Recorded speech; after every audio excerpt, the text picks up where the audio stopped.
Okay, so this is good news that federal and state and local governments have been very responsive to you. Is that continuing? Do you see that continuing in the future? Well, we're putting up pictures and videos everywhere. What I tell you, what I would love to see happen with this thing, because we're a small nonprofit, and this is something that's sort of like a mobilization, a grassroots idea that is really, we're privileged to be a part of this thing, but this is so much bigger than any of us. It's bigger than the Gulf. It's bigger than the United States. We have so much coming in from Canada. It's bigger than North America because BBC World did a thing on us, and we've been getting donations in from Australia, New Zealand, every country in Europe, Africa. We're getting it in from everywhere. So basically, I think that what we want to see come out of this thing is a look at green jobs. Is there a way that people can collect all of this stuff locally from salons and groomers and farmers and that sort of thing, so that these people don't have to pay for the shipping toward a nearby harbor? Can people make boom or create all kinds of different ways to use this fiber in a way that is the most efficient for the nearest harbor? In a huge emergency spill like this, which is, unprecedented and extremely unusual, it makes sense for everybody to want to send stuff to the Gulf. But generally, for the carbon footprint of it all, it makes more sense that the local stuff goes to the nearest harbor. There's 2,600 oil spills a year, and it would, it could stimulate a lot of jobs in all kinds of different areas. We're working with the Native American places down in Louisiana who have just basically lost all of their fishing jobs. And Ben and Jerry's just has now, with their coffee people, they get a lot of burlap sacks. And so we're now going to get donated a whole bunch of burlap sacks, which are going to go down there. They're going to stuff these burlap sacks, sew them up, and use them like sandbagging with all this fiber to surround their sacred burial grounds. And they're going to get some grants in for that. So there's all kinds of this grows and grows and grows in many ways, and that's what we would like to see happen with this. Mm-hmm. So if a local wants to use a hair boom or some other hair-filled device, are they able to go ahead and just use them in their territory? I mean, is there an issue with BP and with the government and some other method that they need to go through, or can they really just contact you and get them? So at first we were saying, only BP should use them because BP pays for everything. They're the responsible party, and they said they were paying for everything. Then BP said they didn't want them. So then we said, okay, well, now what? And all of the local officials started saying to us, well, we need boom too. And we have hazardous material waste sites already planned. And we're like, okay, that sounds great. So we started working with them, emergency management teams, different public works departments, and hazardous waste departments, that sort of thing. So right now, everybody that we're working with has a hazardous waste disposal plan in place, and BP has put in many places where all this stuff can be dumped at their expense, which is they're responsible for that, and that's great. What we've been telling everybody is you don't want to go touch the oil.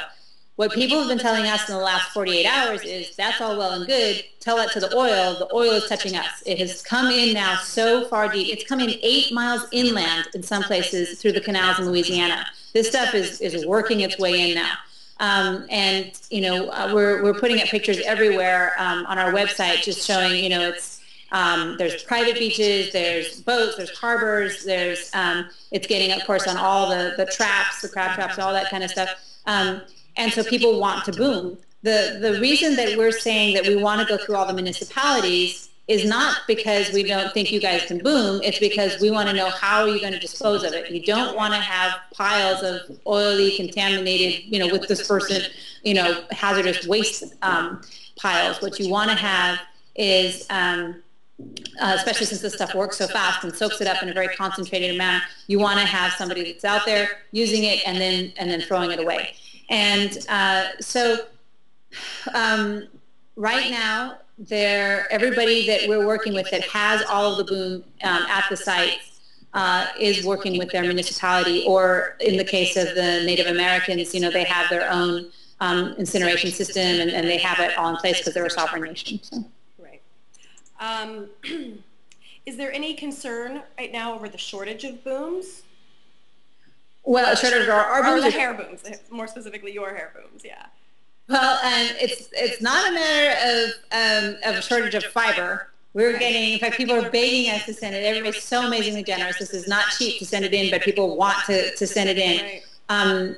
We have lots of warehouse space, but it is full right now. Right now, what we're doing is we're stuffing like crazy. Yesterday, as a group that made 4,600 booms. There's a lot of volunteers, just lots and lots and lots of volunteers working away. You know, Hooters did just donate 100,000 pairs of nylon, so that's going to all get stuffed up. We think that we have about 25 miles of boom at least, and that's, you know, it's a lot when you're stuffing it by hand. It's nothing when you look at how much area there is to cover. So when we were speaking to the people at BP, the cool people at BP, Mm-hmm.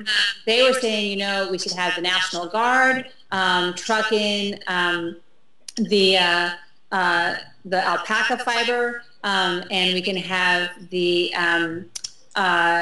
you know, U.S. Postal Service create a situation where people can just have one account, and all BP pays for it all, and everybody can mail it in through that account. If something like that happens, you know, maybe with BP or maybe with the Coast Guard or something like that, there would, you know, it's a renewable resource. We would be able to have hundreds of thousands of pounds every few days coming in. As for the nylons, there's lots of people donating nylons. We're getting them from every country in the world because those are actually the lightest things to send in. But even so, there's other ways, as I say, with the burlap sacks. There's lots of other ways to package it.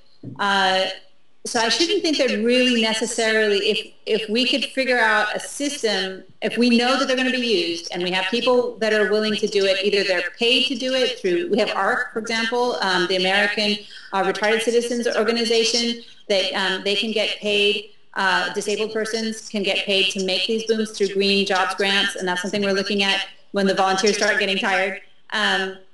You know, and there's a lot of people that are protecting their own properties, their own cities and stuff like that. There's just an enormous amount of volunteers. It's really, you know, this could go on as long as the spill if we could figure out a way that would work right. And I think first we needed to make sure we had a network of donors. That got good. We needed to make sure that we have people that'll use them. That's happening now. So now the next thing that we're going to work on is who will make them on a continual basis, and how will the all of the collection of fiber logistically get to the Gulf for this thing. And after that, after a while, can we then break that off so that, you know, some of it stays near the Great Lakes and on both coasts and at every harbor and lake and that kind of thing as well?